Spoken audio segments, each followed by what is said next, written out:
choice and select coverage to what's happening here in Hong Kong. Of course, what Beijing fears most is the state leaders on the mainland in China talking about many things.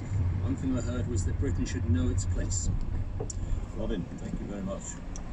It's now 23 minutes past 8. He's one of the world's most influential and inventive designers, Jean-Paul Gaultier, the man who put Madonna in the Golden Hour again, including David Beckham in skirts. No wonder he was dubbed the enfant terrible of fashion. His latest project is called Fashion Freak Show, a big musical extravaganza about his life and 50 years in fashion. It opens at the South Bank Centre in London later this month, and our arts correspondent Rebecca Jones has been to meet him. Enfant terrible for me was a compliment. I prefer to be the enfant terrible, that's the one, very conservative one, which is not proposing anything. With his bad boy reputation, Jean-Paul Gaultier ripped up the fashion rule book. He had no formal training, but from his first show in Paris in 1976 to his later role as creative director at Hermès, he fused the traditional with the radical, embracing androgyny, championing diversity, challenging gender stereotypes. My role is for me to express what is going on, how it is going the society. The big movement of fashion are always related with something of politics. Now he's bringing the story of his life to London with Fashion Freak Show, a typically flamboyant, all singing, all dancing revue. I wanted to do it since the beginning, when I was a child. And I felt that it was the right moment. I want to say something new. So what? What do I know? Fashion. And also because there is many people that cannot see fashion show. So there they can see also some fashion show. You were one of the first designers to use less conventional models. You used curvy women, you used older men, models from different backgrounds and ethnicities. Why did you do that? I did that because truly I feel that there is not only one type of beauty, there is many types of beauty. Maybe because I feel a little, I was not admiring myself, but I felt maybe a little myself different. But how aware were you that you were disrupting what was the norm in the fashion industry? I didn't realize it, I didn't do it in purpose, but I was kind of rebellious. So after, when it came fashion, beige on gold is beautiful and chic. Why? Black can be beautiful too, you know. It's always has been my spirit. For example, I have very much influence at what was happening in the 70s in England with the punks. Completely rebellious. I felt very much into freedom here than when I was in Paris, which were more like the chic bourgeois and very up the nose, you know, like snobbish. So it was the first Ranger in some way, you know. A big issue in fashion now is sustainability. Definitely, yes. There is too much of everything. Does the fashion industry have a viable future when at the end of the day we are all going to have to make and consume less? For the moment they are doing the contrary. Big groups are doing more collection, big collection, or new collection with a big amount of clothes. So I think it's absolutely ridiculous because some people destroy the clothes, you know, they burn it. It's scandalous. And I think it's not a question of thinking what people need. It is thinking about to be bigger than the competition. It's only a question of power and politics. You think the big fashion houses have got to take some responsibility then? Definitely, not to make like a contest of which one will produce the more. People have to recycle everything. That is the best solution. And that's what you do?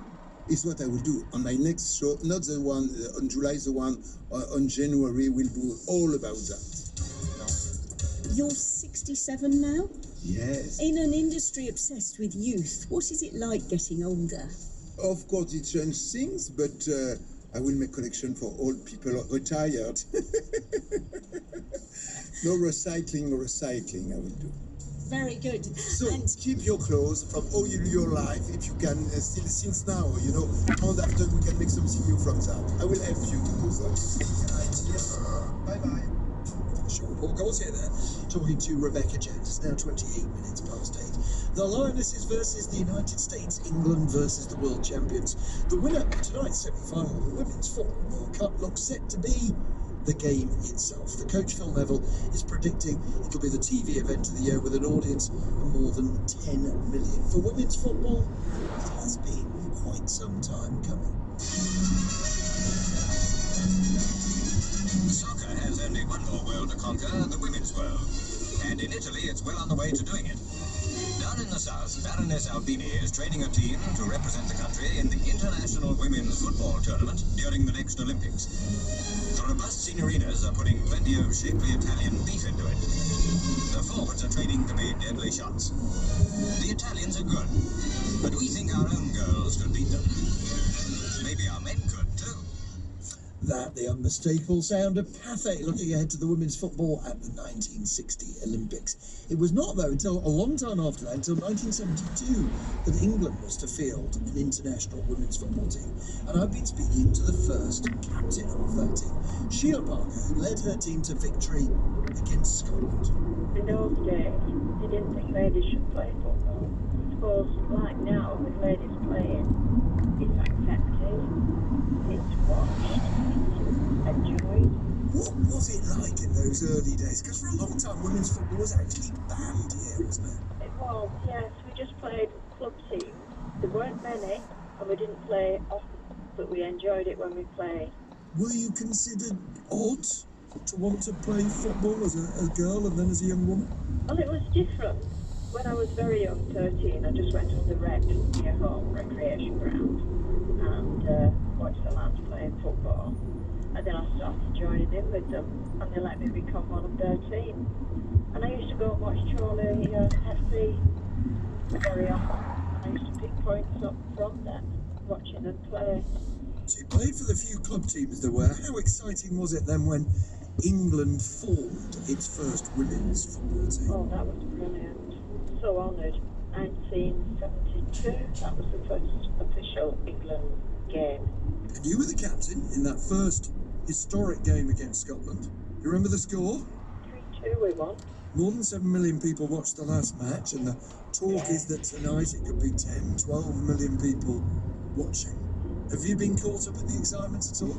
I've watched the game, yes, and I've enjoyed watching them. I just hope that they win tonight. And what's the message for girls who play football, for women who play football? Just carry on playing, you enjoy it. That's the main thing, to enjoy it. Even if you get beat, hold your head up, smile, and just be glad that you played. Sheila, thanks so very much for You're talking to us. welcome. Been Yeah. lovely. Sheila Parker there, the first captain of the England women's football team.